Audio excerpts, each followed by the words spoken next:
136 desa di 12 kecamatan se-Kabupaten Pati, Jawa Tengah hingga Minggu 18 Januari 2026. Terkait bencana yang terjadi ini, pemerintah Kabupaten Pati menetapkan status tanggap darurat bencana yang berlaku sejak 10 Januari 2026 lalu. Dari data yang terhimpun hingga 18 Januari, sebanyak 61.606 warga terdampak. 2 korban jiwa, 20.194 rumah terendam banjir, dan 130 fasilitas umum terdampak. Total kerugian di sektor pertanian perikanan mencapai 359,5 miliar rupiah, sedangkan di sektor infrastruktur mencapai 278 miliar rupiah. Dan untuk mengungkap informasi Anda, Tribuners, kami telah terhubung dengan jurnalis dari Tribun Jateng, Maska Hauzan. Baik, selamat sore rekan Iraka dan juga Tribuners. Saya laporkan dari Pati, Jawa Tengah, bahwa hingga hari ini, Senin tanggal 19 Januari 2026, banjir masih melanda belasan kecamatan di Kabupaten Pati dan ratusan desa di dalamnya. Dan untuk diketahui, atas bencana hidrometeorologi, yaitu banjir dan tanah longsor yang terjadi di Kabupaten Pati sejak hari Jumat 9 Januari lalu, pemerintah Kabupaten Pati telah menetapkan status tanggap darurat bencana yang berlaku sejak 10 Januari 2026 hingga 23 Januari 2026. Dan memang saat ini di banyak desa di Kabupaten Pati, ketinggian air masih dalam kondisi membahayakan, termasuk dari di desa Kedung Pancing dan Sinirejo di Kecamatan Juwana, bahkan ketinggian air di wilayah permukiman bisa mencapai lebih dari 1 meter hingga setinggi leher orang dewasa. Dan juga di beberapa desa lain, banjir ini melumpuhkan perekonomian masyarakat, terutama di sektor pertanian dan perikanan, karena ada ribuan hektar tambak ikan dan juga ribuan hektar sawah yang terendam banjir. Di sektor pertanian sendiri ada 7.355 hektar sawah yang terendam banjir, sehingga asumsi kerugian yang dialami petani secara kolektif mencapai 301 miliar rupiah. Adapun di sektor perikanan budidaya ada 1.371 hektar tambak yang terendam banjir dengan asumsi kerugian mencapai 54 miliar rupiah.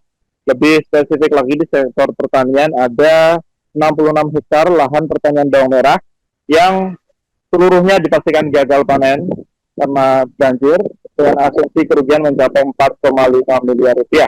Kerugian dengan nominal besar juga terjadi di sektor infrastruktur akibat adanya kerusakan jalan, jembatan, dan juga taluk sungai, juga tanggul yang jebol. Dengan total kerugian di sektor infrastruktur mencapai 278 miliar rupiah. Sehingga total keseluruhan kerugian akibat banjir yang terjadi di Pati kali ini, menurut laporan dari Bupati Pati Sudowo, di sektor perikanan dan infrastruktur kerugian mencapai 637,5 miliar rupiah. Dan untuk menangani banjir di Kabupaten Pati ini, pihak pemerintah daerah sudah berkoordinasi dengan pemerintah provinsi maupun pemerintah pusat untuk melakukan penanganan baik jangka pendek maupun jangka panjang. Untuk penanganan jangka pendek diprioritaskan pada pemenuhan kebutuhan pangan bagi korban banjir, terutama yang berada di titik-titik pengungsian. Adapun untuk penanganan jangka panjang, pemerintah Kabupaten Pati antara lain berkoordinasi dengan pemerintah pusat melalui BBWS atau Balai Besar Wilayah Sungai untuk melakukan normalisasi Sungai Juwana atau Sungai Silujonggo. Karena memang banjir di Kabupaten Pati ini selain dipicu oleh cuaca ekstrim juga karena adanya pendangkalan di Sungai Silujonggo, sehingga air sungai melimpas hingga merendam wilayah permukiman, bahkan juga jalur-jalur transportasi yang sifatnya vital. Dalam hal ini, pemerintah berharap pemerintah pusat bisa segera melakukan normalisasi sungai tersebut dan juga membuat kanal khusus atau shortcut agar permasalahan banjir yang bersumber dari luapan Sungai Silujonggo bisa segera teratasi secara permanen. Demikian rekan Iraka, kami laporkan dari Pati, Jawa Tengah, kembali ke studio. Status tanggap darurat bencana yang kami tetapkan pada tanggal 9 Januari 2026 hingga tanggal 23 Januari 2026. Jadi berlaku selama 14 hari. Bencana ini yang terdampak adalah 12 kecamatan, 136 desa, 61.606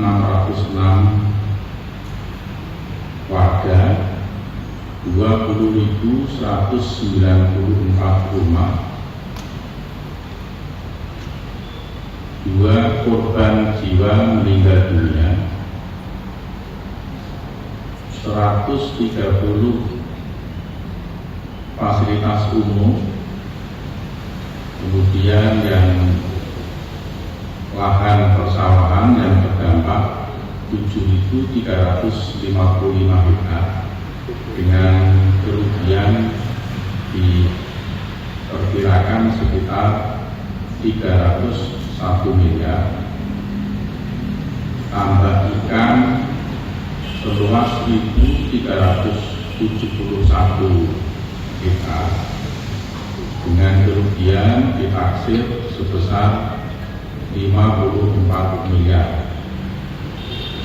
Kerugian di bidang infrastruktur ini mohon maaf, bawang merah juga, bawang merah seluas kurang lebih 66 hektar, kerugiannya diperkirakan 4,5 miliar.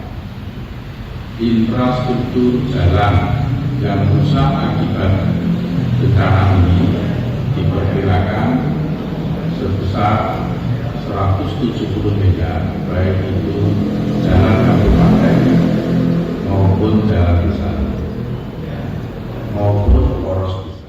Download Tribun X sekarang, menghadirkan lokal menjadi Indonesia.